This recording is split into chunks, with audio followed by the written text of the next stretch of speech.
stand-uperio, bet irgi atsisėsiu normaliai, kaip prieš tai poetas Burokas, jeigu jam galima, tai ir aš skaitysiu, nes pasirašiau viską.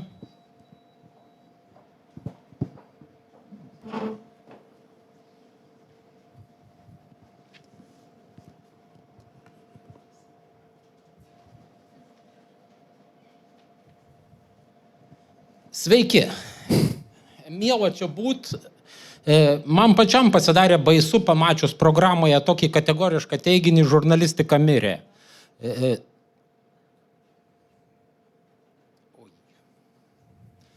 Nors pats kaltas, kad iš anksto gerokai anksčiau pakviečiau ruoštis laidotuvėms. Viskas prasidėjo gegužę, kai spaudos atgavimo kalbos ir knygos dienos išvakarėse Delfi naujienų rinkė parašiau straipsnį žurnalisto profesija išnyks per artimiausius 15 metų.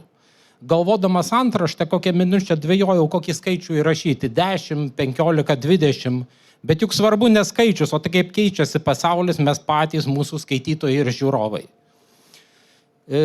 20 amžiaus pabaigoje ir pirmąjį 21 amžiaus dešimtmetį, kai dirbau popieriniuose provincijos savaitraščiuose, spaudos dienos proga vietinė valdžia pakviesdavo išgerti kavos bei paragauti torto ją mylinčius ir negailestingai kritikuojančius žurnalistus.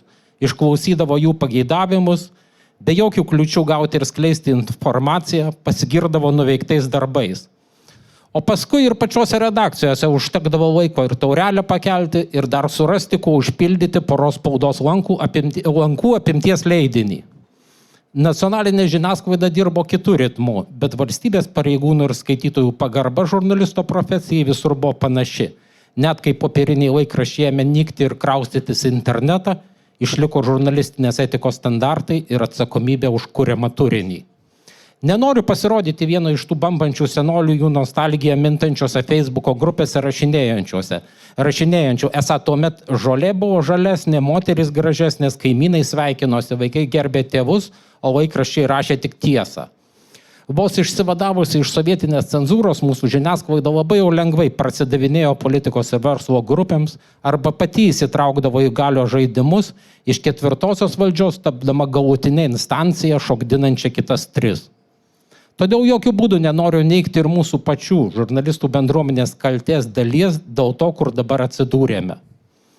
Popierinės spaudos likučiai regionuose ir kultūriniai leidiniai visiškai priklausomi nuo medijų rėmimo fondo dotacijų senokai tapo panašus į akmens anglies kasyklas. Visi supranta, kad ta veikla neturi ateities, bet dar ją tęsia, kol išmirs paskutiniai prenumeratoriai arba patys leidėjai išeis į pensiją.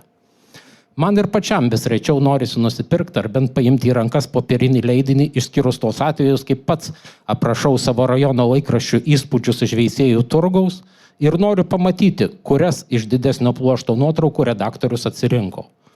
Ta proga peržvelgiu ir kitus straipsnius, pabandau preliminariai suskaičiuoti pajamas už laikraštyje publikuotą reklamą ir kaskart nustembu, kaip redakcija dar gali ne tik atsiskaityti už popierių spausdinimą ir leidinio platinimą, bet ir mokėti honorarus.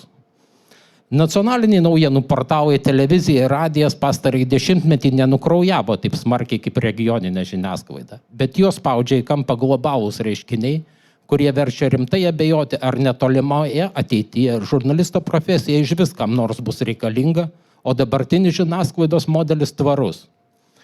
Prieš 10-15 metų, kai visi kraustėmės į socialinius tinklus, jie atrodė tik dar vienas komunikacinis kanalas, leisantis pasiekti didesnę žurnalistinio turinio sklaidą, sužinoti skaitytojų atsiliepimus ir tiesiogiai su jais bendrauti.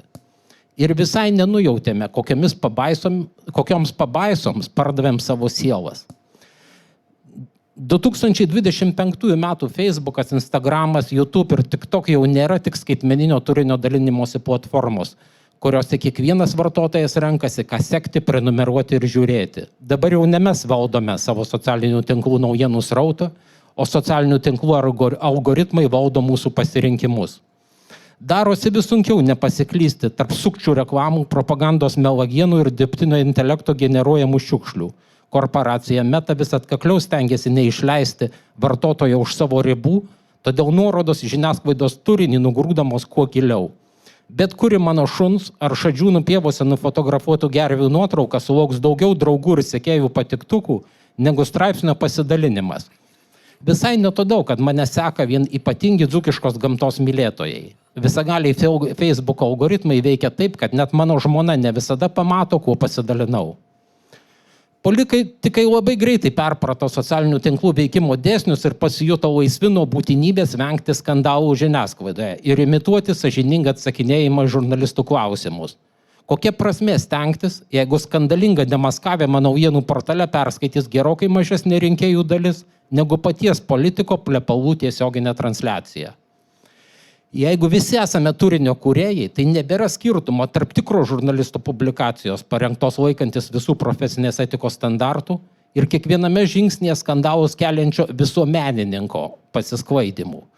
Beveik pusė mūsų visuomenės ne tik nesugeba atskirti tikros profesionalios žurnalistikos nuo pramoginio turinio arba ją imituojančių asmenų veiklos, bet ir sąmoningai atsiriboja nuo kabutėse sisteminės žiniasklaidos, nepripažįstančios mokslui lygiavertę nuomonę jų išpažįstamos sąmokslo teorijos ir pilančios purvą ant jų pamėgtų politikos marginalų.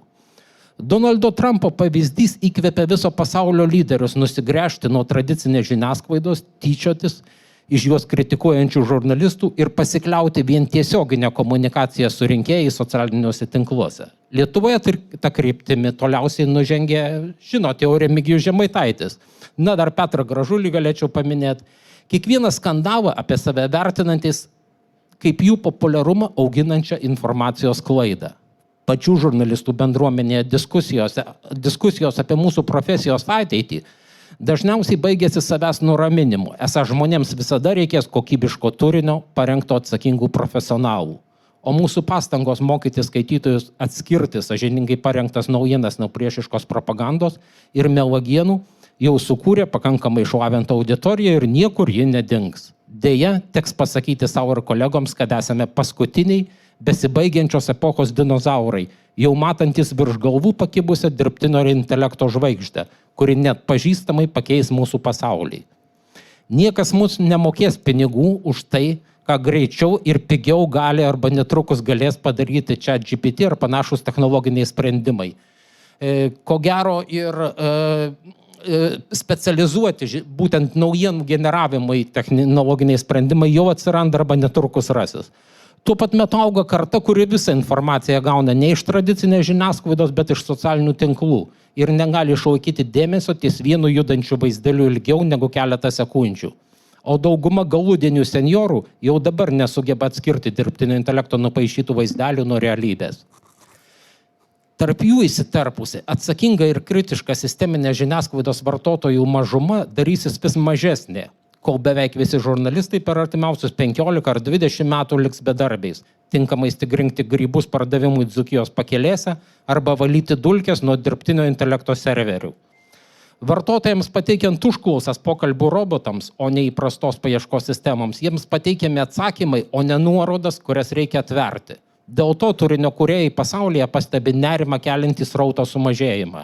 Šis srautas jau seniai buvo monetizuojamas naudojant internetinę reklamą, o dabar pajamos neišvengiamai mažėja ir mažės toliau ir mažės, kol visai pasibaigs.